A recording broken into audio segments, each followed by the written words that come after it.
होंगे जहाँ हम रहे हैं dangerous journey to India's loneliest village. हम देखने लगे ऐसा कौन सा डेंजरस जर्नी है, कौन सा लोनलीस्ट विलेज है जो पता नहीं इंडिया का बिल्कुल अलग थलग कोई एक गाँव है, कुछ स्पेशली देखने को मिलेगा। देखते हैं और Hi viewers, as you know, we are going to start our dangerous journey to India's most loneliest village. And this video very fantastic, जबरदस्त एक्शन वीडियो। So जल्दी स्टार्ट करो, डिस्कस करो, उनका एंड होता है। और वो ना केला से सब्सक्राइब लाइक को उसे जल्दी सब्सक्राइब कर ताकि वो भी खुश हो जाए। तो हम भी खुशी से स्टार्ट करते हैं एक्शन वीडियो डिस्कस करते हैं।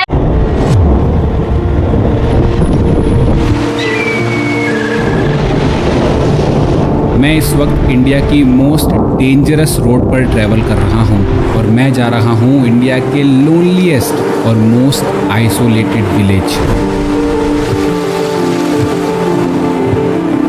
साल के कुछ ही महीनों के लिए ये विलेज पूरी दुनिया के लिए ओपन होता है, क्योंकि विंटर्स आते ही इन रोड्स पर 50 फीट से भी ज़्यादा बर्फ़ पड़ती है और रोड कनेक्टिविटी ना होने की वजह से ये विलेज 6 से 7 महीनों के लिए पूरी दुनिया से कम्प्लीटली कट ऑफ हो जाता है और बन जाता है इंडिया का लोनलीएस्ट और मोस्ट आइसोलेटेड विलेज। इस जगह ने मुझे हमेशा बहुत फैसिनेट किया है, पर इतनी एक्सट्रीम जगह अकेले जाना मेरे लिए एक बड़ा रिस्क है और मैं कई बार सोचता हूँ कि इतनी आइसोलेटेड जगह पर लोग कैसे सरवाइव करते होंगे, पैसे कैसे कमाते होंगे। इन सवालों के जवाब ढूंढने और इस विलेज की चैलेंजिंग लाइफ को एक्सपीरियंस करने मैं जा रहा हूँ हिमाचल की पांगी वैली, जहाँ है इंडिया का लोनलीएस्ट विलेज सुराल भटोरी।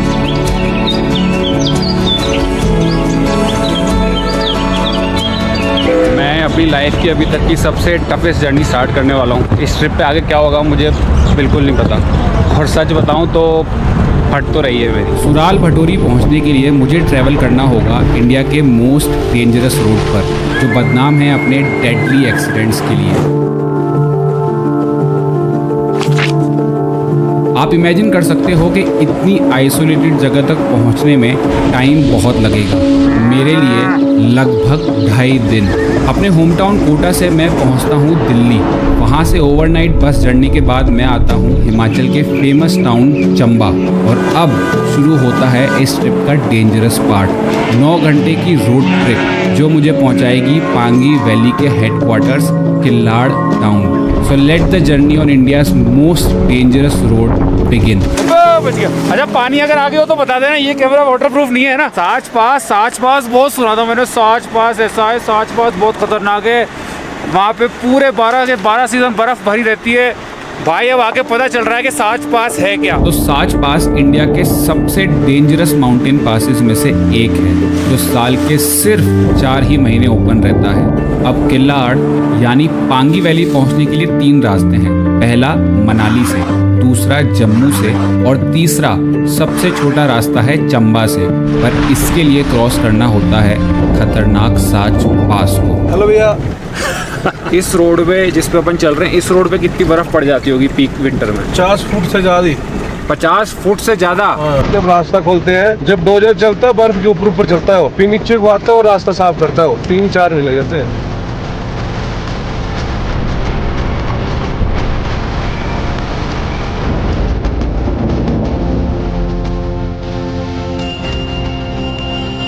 ये बेसिकली साच पास का टॉप है। यहाँ पे हवा बहुत तेज है और ठंड बहुत ज़्यादा। भाई साहब, जो HRTC की बसेस चलाते हैं यहाँ पे, जो PWJ रोड मेंटेन कर रहा है, उनकी हिम्मत का मानना पड़ेगा भाई साहब। फील है भाई साहब, साच पास की सही में मानना पड़ेगा, फील तो है। साच पास क्रॉस करने के बाद किल्लाड़ अब बस कुछ ही किलोमीटर दूर था। ये जो रोड्स है ना भाई साहब, इससे ज़्यादा एक्सट्रीम रोड्स मैंने अभी तक अपनी लाइफ में कहीं नहीं देखे सही में। और शाम होते होते हम किल्लाड़ पहुंच ही गए। अभी 7 बजे मेरी बस है टू इंडियाज़ लोनलीएस्ट विलेज सुराल भटोरी, जो कि 30 किलोमीटर है, मतलब लगभग 1 घंटे के आसपास है, और वो हम करेंगे लेजेंडरी HRTC बस में। भाई ये क्या रोड्स हैं, पूरे रास्ते मेरी फटी हुई थी। और फाइनली वो मोमेंट आता है जब मैं सुराल भटोरी को अपनी आंखों से पहली बार देखता हूँ।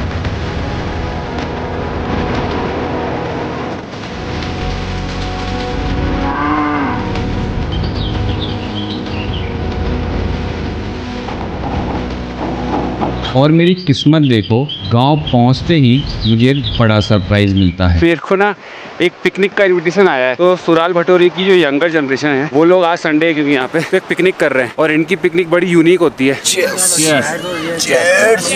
बड़े लोगों की जो पार्टी होती है ना जैसे वैसी चल रही है यहाँ पे। और मेरे को इन्होंने बीच में बिठा दिया, बीच में बिठा दिया। अभी नाच गाना भी होगा ना, मैं भी नाचूंगा।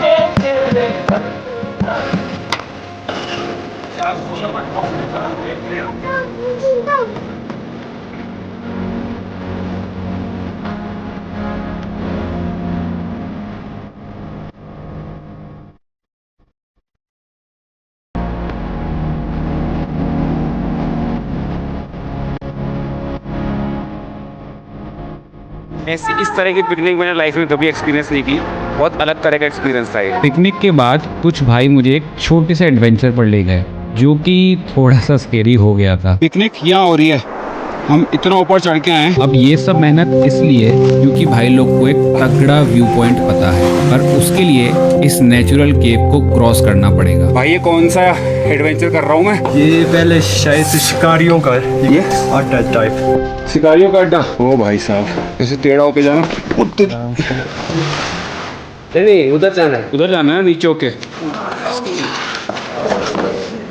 वाह सनशाइन।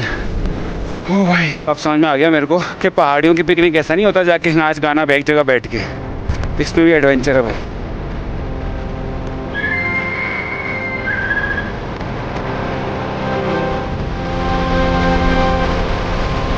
बाय द वे ये जो है ये है फुनसू, जहाँ मैं रुका हुआ हूँ। होम स्टे उनके ओनर का बेटा है ये। बेसिकली अब हम भटोरी का एक और हिस्सा एक्सप्लोर करने जा रहे हैं। अब ये मुझे लेके जा रहा है वहाँ। तो मैं अभी जा रहा हूँ सुराल भटोरी की सबसे मेजर टूरिस्ट अट्रैक्शन, वो है सुराल का बहुत बड़ा वाटरफॉल। यहाँ एक और छोटा वाटरफॉल है ना, फिर यहाँ भी है, यहाँ भी है। यहाँ मतलब करीब 100 वाटरफॉल होंगे। जंगली स्ट्रॉबेरी खा सकते हैं? हाँ खा एक बार, तू खा पहले तू खा फिर मैं खाऊंगा।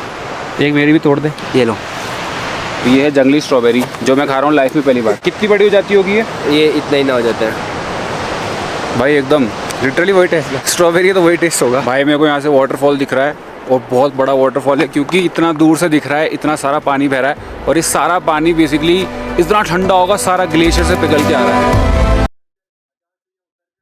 ज़्यादा लाइट नहीं है, बहुत ठंडे हैं यहाँ पे। फिर मेरी नज़र इन दो दादी माँ पर पड़ती है जो कि वाटरफॉल के पास बैठकर कुछ तो इंटरेस्टिंग बना रही थी।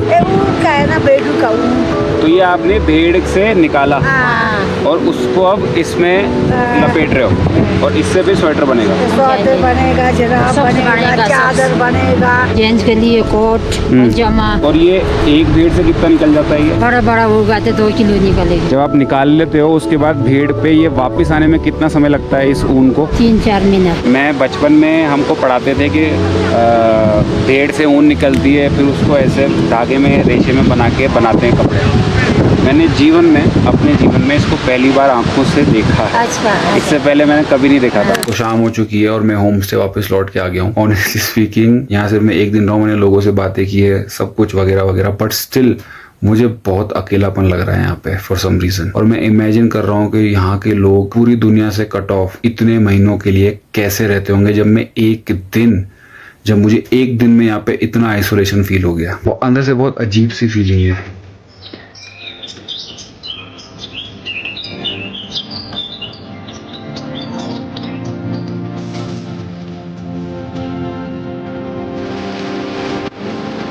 इस खूबसूरत गांव को एक्सप्लोर और लोकल्स के साथ पार्टी करने के बाद अब समय है इंडिया के सबसे आइसोलेटेड और लोनलीएस्ट विलेज की लाइफ को एक्सपीरियंस करने का, जिससे हम ये भी समझ पाएंगे कि कैसे यहाँ के लोग पीक विंटर मंथ्स में इतनी रिमोट जगह पर सरवाइव करते हैं। पर सबसे पहले चाय।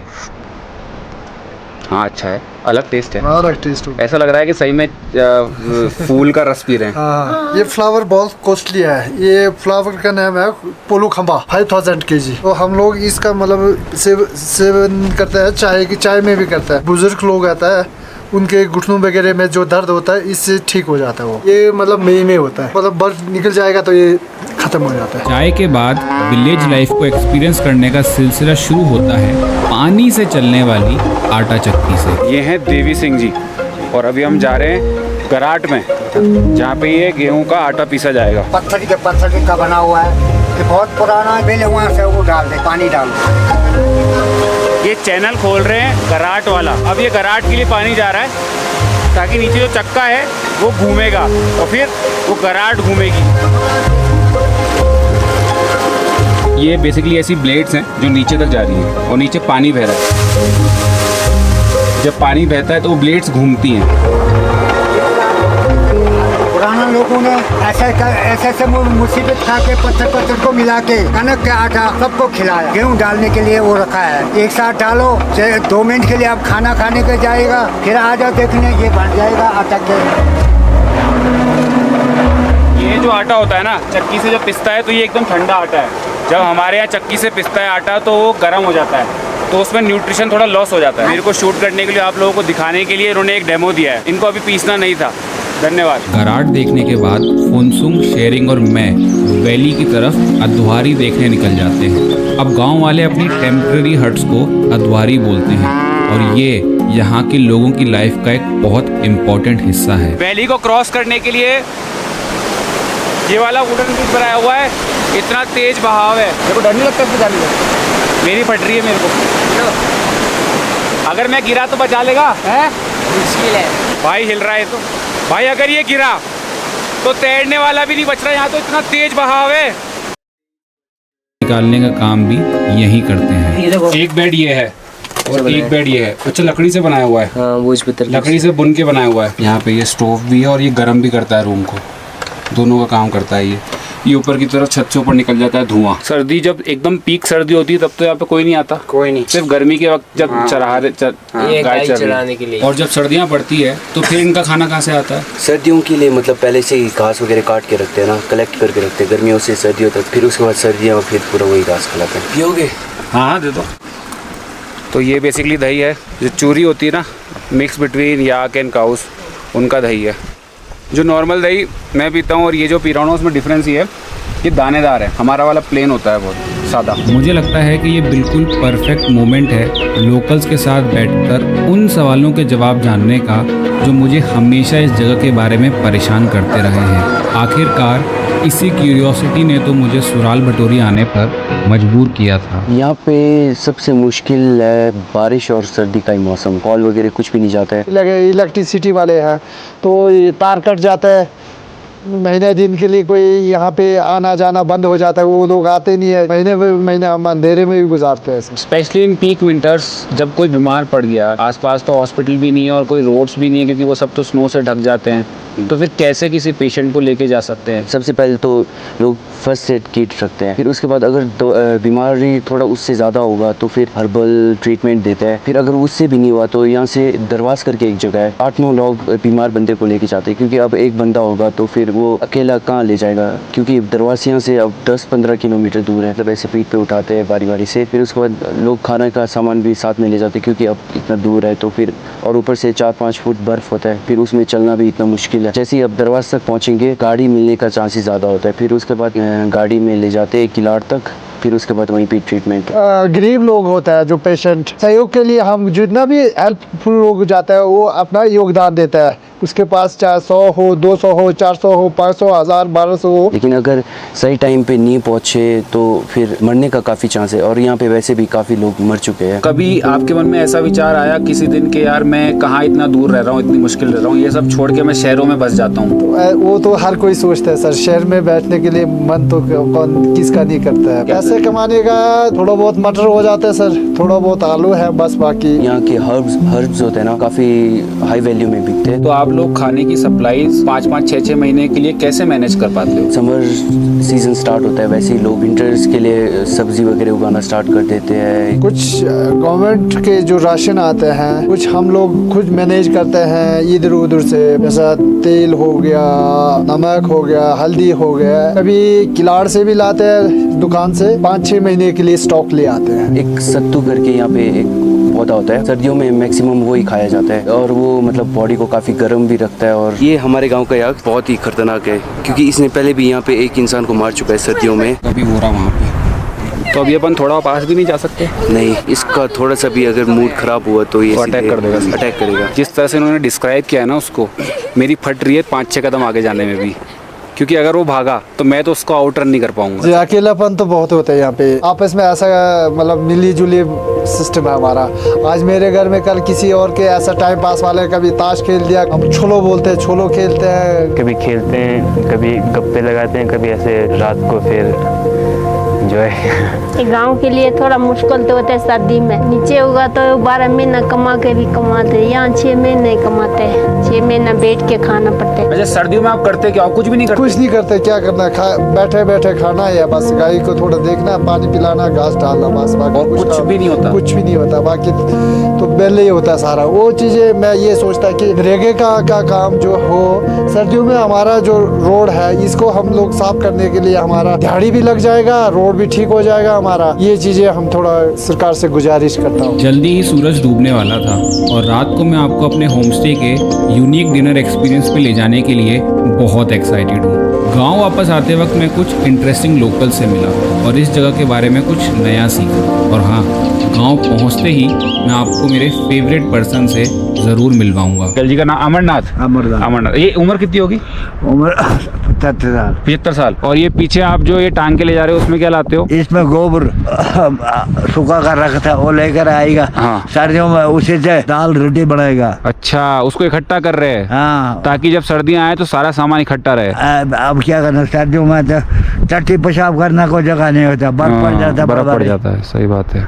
खाना बाहर जाना, चट्टी पेशाब करना, बहुत मुश्किल है यहाँ पे जीना, बड़ा मुश्किल। इससे पहले पूरा पांगी वैली में बुद्धिस्ट कम्युनिटी के सिवाय कोई था नहीं। तो गॉड न्यूज़ जैसे महामारी आज की डेट में कोरोना लगे, वैसे एक महामारी लगे, उसके बाद वो सब मर गया, उसके बाद फिर दोबारा आके उसके बाद के बसे हुए लोग हैं हम लोग भी ना, फिर क्योंकि नीचे तो हमारे जो हिंदूज है, जो राजपूत लोग हैं, वो लोग बसे, उसके बाद ऊपर इलाके में खाली था, तो फिर हम लोगों को जगह मिला, फिर हम लोग ऐसे करके बसे। मतलब आप कह रहे हो कि चंबा के राजा को जब किसी को सजा देनी होती थी, बहुत खतरनाक मुजरिम को, तो उसको पांगी भेज देता था, क्योंकि ये एरिया बहुत खराब होता था। उन लोगों ने मेहनत करके आज पूरा पांगी के मतलब वो बना दिया। मतलब इस बोल रहे बुढ़े लोग आंटी ने मटर बोई और आंटी भी कंफ्यूज है कि कब लगाई थी। जून में लगाई थी। और ये जून वाली मटर निकालोगे कब निकालोगे? अगस्त का 20-30 दिन, मतलब 2.5 महीने में बन जाती है।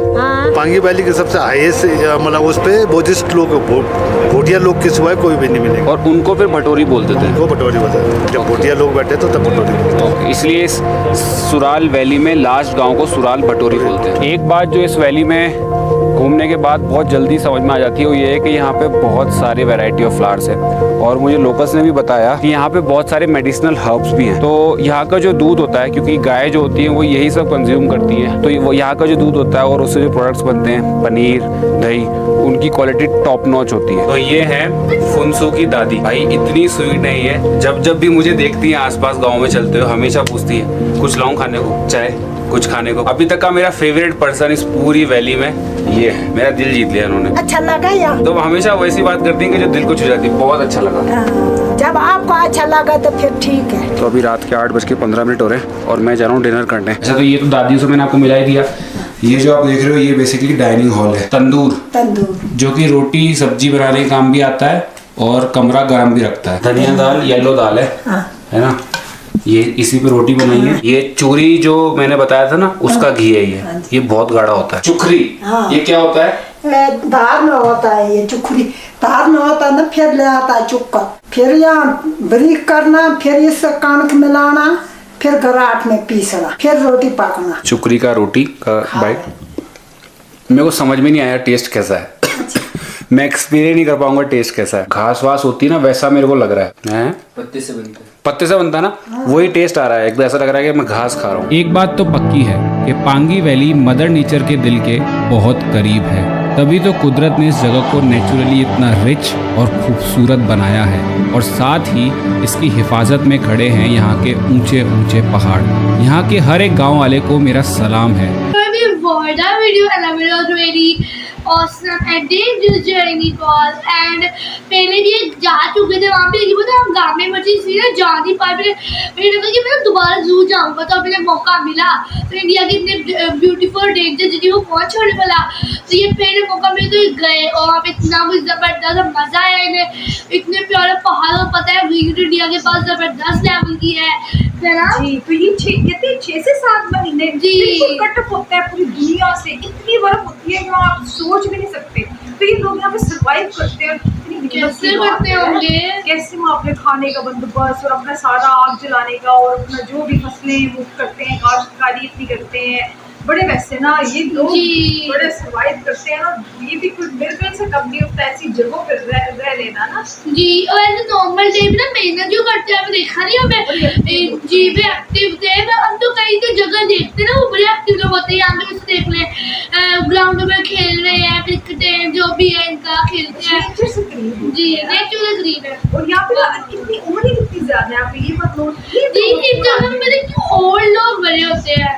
हमने पहले भी वीडियो देखी थी ना कहीं इंस्टा की, तो वहाँ पे ज्यादा ना ओल्ड लोग आ जाते हैं और अपने खाने का इनका अपना ही अंदाज है, वो नेचर से करीब जी, खुद ही फसलें उगाते हैं ना। हाँ जी, और खाने का और स्पेशल इनकी खाना होता है एक तरह का बिल्कुल बड़े अच्छे लोग होते हैं, खुद भी खाते हैं, दूसरों को भी शेयर करते हैं ना। सिंपल से लोग होते हैं। जी, और गाय भी होती है उनको चार के